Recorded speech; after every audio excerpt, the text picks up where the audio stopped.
Hey there, Cheapskate Nation, and welcome to the show where we help you to play miniatures wargaming on a budget. I am Commander Cheapskate, and welcome to another episode of Way of the Underhive, your ultimate guide to Games Workshop's gritty and immersive skirmish game, Necromunda. Whether you're brand new to the dark depths of Hive Primus or a veteran looking to sharpen your skills, this series is your go-to resource for mastering all aspects of the game. From gang warfare to campaign strategies, we got you covered.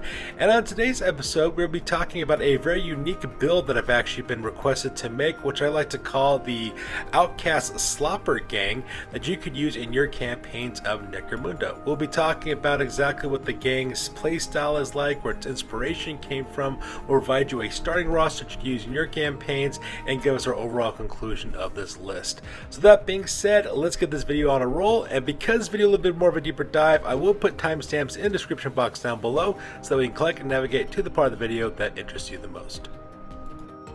So the inspiration from this build actually came from one of our viewers, Froggenstein8522, actually making a recommendation of actually creating an Outcast gang that was led by a Slopper.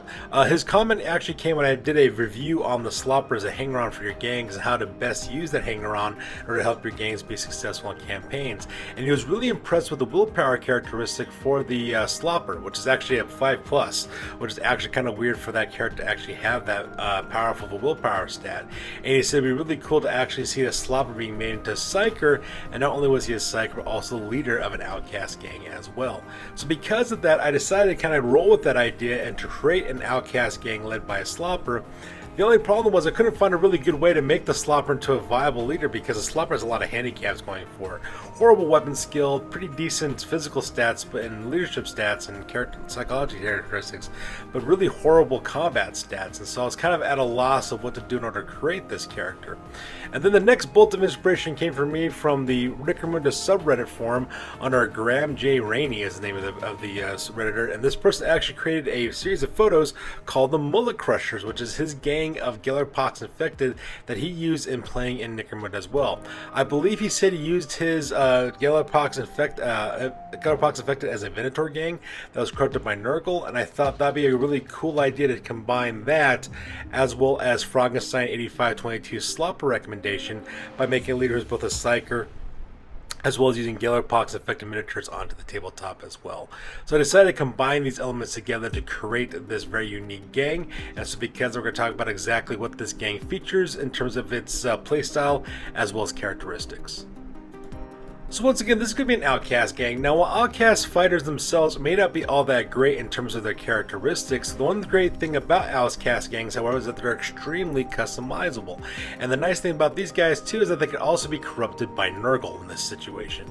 I decided to actually have this gang dedicated to Chaos Gods, and the reason why I did the Nurgle corruption is because that way I can make this gang extremely survivable with multiple wounds by taking not just Nurgle corruption, but at the same time also taking mutant Outcast archetypes as well for the champions, as well as for the leader, as well as for all the fighters as well. So what I created was this nightmarish list of a really hardy, kind of hard-hitting group of fighters that usually primarily uses close combat in order to take on their opponents. There's very limited shooting in this gang.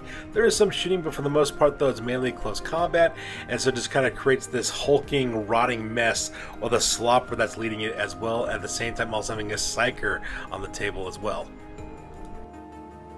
Now the main way we're going to do this is that yes, we are an Outcast gang, but we're taking the mutant affiliation. So what that means is that now we can purchase mutations for our leader as well as for our champions, as well as for our Outcast Hive scum as well. Now there are some bonuses as well as negatives to doing this. You do have access to mutations, which of course is a bonus. However, because you're a mutant affiliation, that means you're automatically a clanless affiliation as well, which means that you can't take any allies of any sort whatsoever. So if alliances are kind of a big deal for you, this may not be the gang for you, just because you will not have access to those alliances as well. This also makes you automatically an outlaw gang as well, but let's face it, if you're being an Outcast gang anyways, it doesn't really matter what your legal status is going to be, especially if the only time it really comes into consideration really is if you're playing like a Law Misrule campaign. Otherwise though, it doesn't really matter too much. And the reason why we're doing this is so that way we can get mutations and we can enhance our fighters even further to make our Outcast fighters even more viable. So nice thing about our characteristics for being dedicated to Plague Lord and being corrupted by Chaos is that once per phase we can re-roll a single recovery roll that can be re-rolled from one of our fighters, so it makes them a little bit more survivable on the tabletop as well.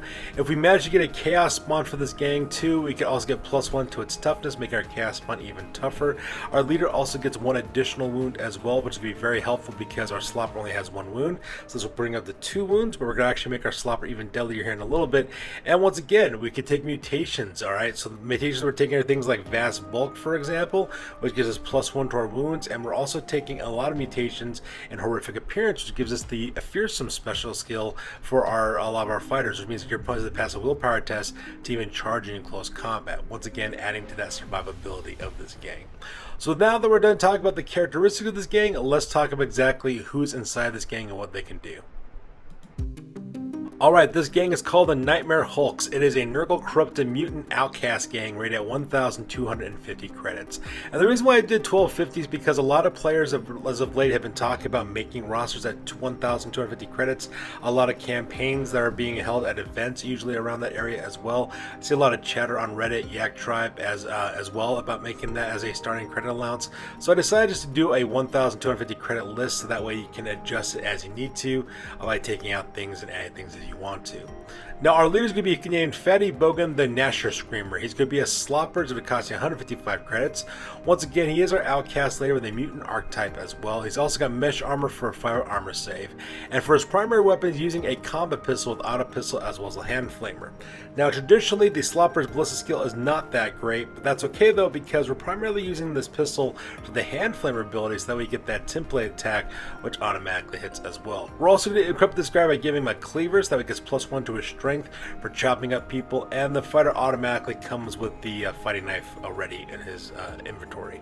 Now he does have the Grubs Up special rule attached to him, which means that you have a 1 in 6 chance to actually bring a fighter out of recovery, and we're giving this character the Iron Jaw skill, and the reason why we're doing that is because what's going to happen is that we can take a Bronze skill when he becomes a mutant archetype, and Iron Jaw makes it a little more survivable against attacks that are coming across his person, so I want to make this guy as survivable as possible. Now we're giving him +1 wound from being Nurgle corrupted, so now he's got wound characteristic, and for his mutation we're taking Vast Bulk to give him an additional wound on top of that, giving him 3 wounds total.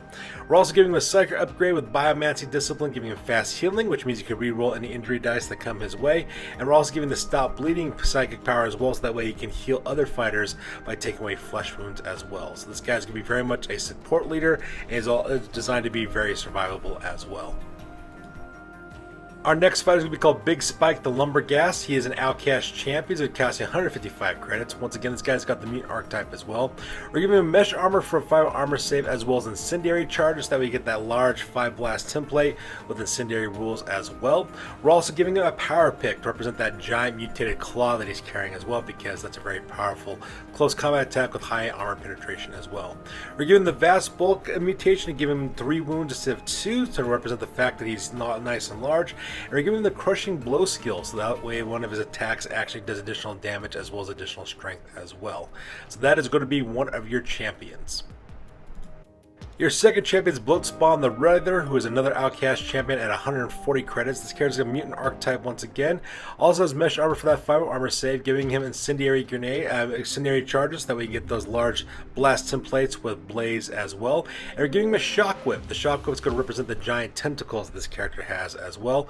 We're giving the Vast Bulk mutation to give him +1 to his wound, giving him 3 wounds in total. And we're giving the Bull Charge skill, so that way he gets +1 to his gets additional bonuses to his attack, so he charges forward into close combat as well. Like I said before, this gang is very much, the idea behind this gang is very much a close combat oriented gang, and if you want to, you could roleplay that your champions as incendiary charges are kind of like Chaos Warp Fire, being shot at by these guys randomly. Now let's talk about your Outcast Hive scum. These guys will be represented by your Vox mutants that you can have. We have Grumix, Pulox, as well as Hurg. Now Grumix is going to be your Outcast Hive scum number 1, going to cost you 80 credits. This guy's got a 2-handed axe for close combat attacks, as well as smoke grenades, so you can create like a smoke screen for your advance of your Nightmare Hulks. And he's also got the Vast Bulk skill mutation to give him +1 to his wound as well, making him have 2 wounds instead of 1.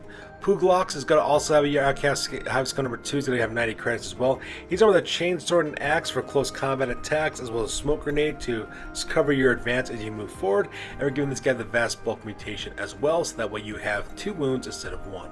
And then lastly, Hurg, which would be the last of your box mutants, is going to have an Outcast Hive skill number 3. He's going to cost 85 credits, which will give him armor with the axe as well as a flail for close combat attacks. He's also got a smoke grenade in order to cover your advance as you go forward, as well as a vast bulk mutation to give him +1 to his wounds. My recommendation is to upgrade these guys with either blasting charges, incendiary charges, or frag grenades as quickly as possible, so that way they can also put out some offensive firepower as they move forward. And once again, we have 3 more Outcast Hive scum as well. My suggestion to you is if you get a chance to get some Poxwalkers, use some Poxwalkers to represent these fighters. One of them is called Great Biter, who's an Outcast Hive scum number 4, which costs 95 credits. This guy's got mesh armor for 5 armor save, as well as a 2-handed hammer for close combat. And we're giving this character the horrific appearance mutations, that way your opponents have to pass a nerve test in order to charge this guy into close combat. Up next, you have Blisterman's going to be your Outcast Hive scum number 5, it's also cost you 60 credits. Once again, mesh armor for 5 armor save, and we're also giving this character a blast gun, so that we have some medium to range shooting with the last gun, as well as horrific appearance, so that way your opponents also have to pass a willpower test to charge him as well. And then lastly, we have Blubber Dark, which is another Outcast Hive scum number 6. This character is also cost you 60 credits as well, with mesh armor and packing out again this time, so that you have rapid fire. And they also have the horrific appearance ability as well, so that way your opponents have to pass a willpower test to charge against them. Your support fighters like this will have that horrific appearance. My suggestion to you is, as these guys level up, if you can, try to get them some more powerful shooting attacks, maybe give them another vast bulk mutation as well to make it a little bit more survivable. And lastly, we have Volgrar the Thrice Cursed, which is going to be a Warp Horror, which is actually a brute, outlaw brute that can be recruited by outlaw gangs. This character is going to cost you 300 credits. He's got 2 horrific appendages as standard, but we're also giving this guy Warp Fire Breath. We represent that little flying cage in his stomach shoots out flamer attacks directly towards your enemy. This guy's also got the Terrifying special rule, as well as the Warp Denizen special rule, and best of all, it's got Nerves of Steel, so that way if he gets hit, he doesn't get pinned if he can pass a cool test. So this guy's going to be stomping around, setting guys on fire, and hurting people as well. Like I said, this is a very hard-hitting list.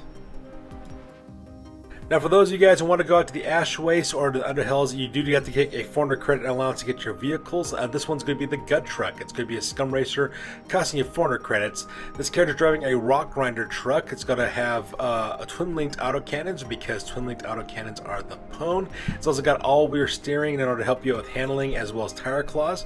Give you +2 to your handling characteristics, dropping down to 6+. It's also got a redundant drive system in case you take a non-glancing hit to your drive, as well as an engine shell to protect your engine just in case you take a non-glancing hit to your engine as well.